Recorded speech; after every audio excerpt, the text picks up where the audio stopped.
The rain wasn't supposed to be that bad. That's what my sister said, right before she started crying and pointed at me. I didn't do anything, she said between sobs. He pushed me. He's always been jealous. I was 15, standing in our driveway, the sky already rumbling. My parents didn't ask me a single question. Dad's grip tightened on the steering wheel. Mom folded her arms, her face hard and tired, like she'd been waiting for this moment. Get out, Dad said. I thought he meant for both of us. Instead, he reached over, opened my door, and threw my backpack onto the wet concrete. You want to act grown? He said. Then walk. The rain started pouring instantly, heavy and cold. I looked at my sister. Her crying stopped the second my parents weren't watching. She stared straight ahead. Dad, I said quietly, I didn't touch her. He scoffed. You've always had a problem with her. Mom nodded. She would never lie. You don't even know how to defend yourself. That sentence stayed with me. I stepped out of the car without another word. The door slammed. The engine started. Headlights turned away from me and disappeared into the rain. I stood there as water soaked through my shoes, my clothes, my backpack. Cars passed. No one slowed down. That was the moment I understood something important. People believe the loud one. They punish the quiet one. I started walking. No phone. No jacket. Just the storm and the sound of my own footsteps.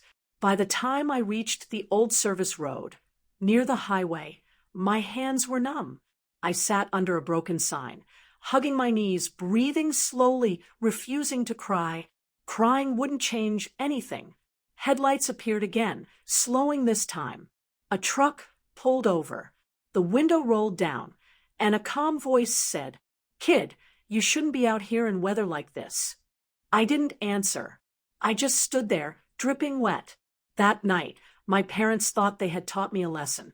They had no idea who was about to save me or what that silence would grow into. If you want, next I can. After that night, I didn't go home.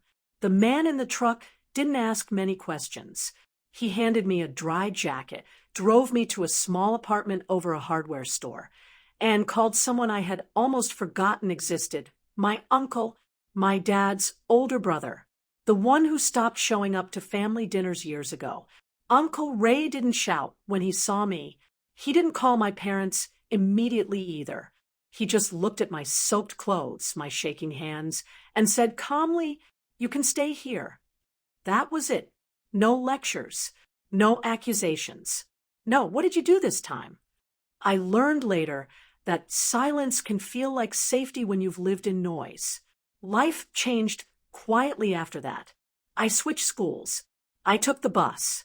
I worked weekends at the hardware store downstairs, sweeping floors, carrying boxes, learning how to fix things instead of breaking inside.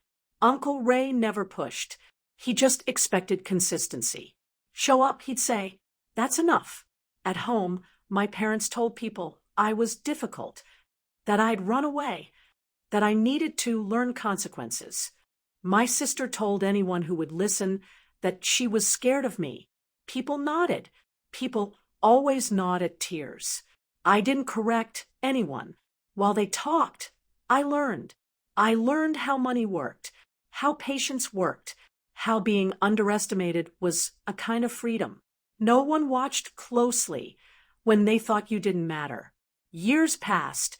By 18, I was paying my own expenses. By 20, I was managing inventory for the store. By 22, Uncle Ray made me a partner. I didn't post about it. I didn't call my parents. I stayed quiet. Meanwhile, things back home weren't so calm. My sister dropped out of college. Twice. My parents borrowed money to help her get back on track. They argued more. Dad's business started slipping. Mom blamed stress. Stress blamed everyone else. Once, I overheard Uncle Ray on the phone. "Yes," he said flatly. "I know they're struggling." Pause. "No, he's doing fine." That was the closest thing to defense I ever needed. There were moments when truth almost surfaced. A former neighbor ran into me downtown and stared too long. "You look different," she said. "Your parents said." I smiled politely. They say a lot. Another time, my dad tried calling, left a voicemail, didn't apologize, just said, "If you're still angry, you should let it go by now."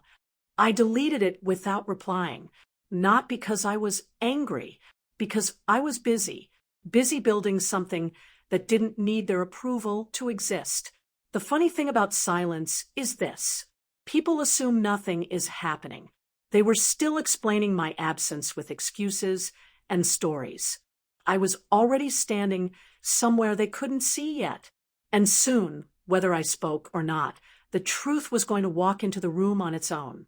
I saw my parents again at a community fundraiser 5 years later.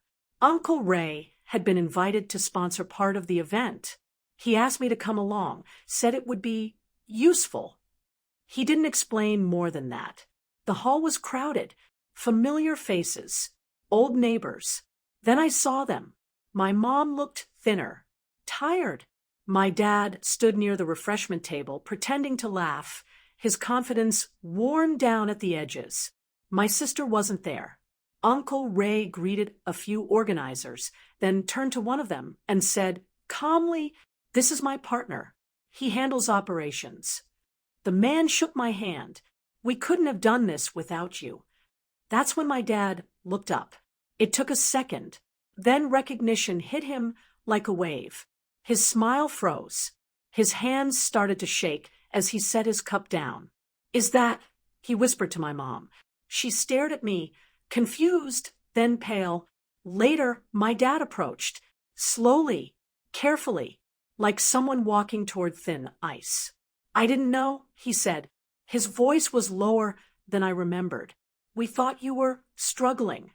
I met his eyes. "Calm, steady." I said, "For one night." My mom tried to speak. Nothing came out. After a moment, Dad cleared his throat. "We made mistakes." I nodded. "Once." "I know." He waited. For anger. For blame. For a chance to explain. I didn't give him one. "I'm grateful," I said instead, "for what I learned after you left me there." Then I stepped back toward Uncle Ray. "I won't be coming back," I added gently, "but I hope things work out for you." That was it. No insults. No victory speech.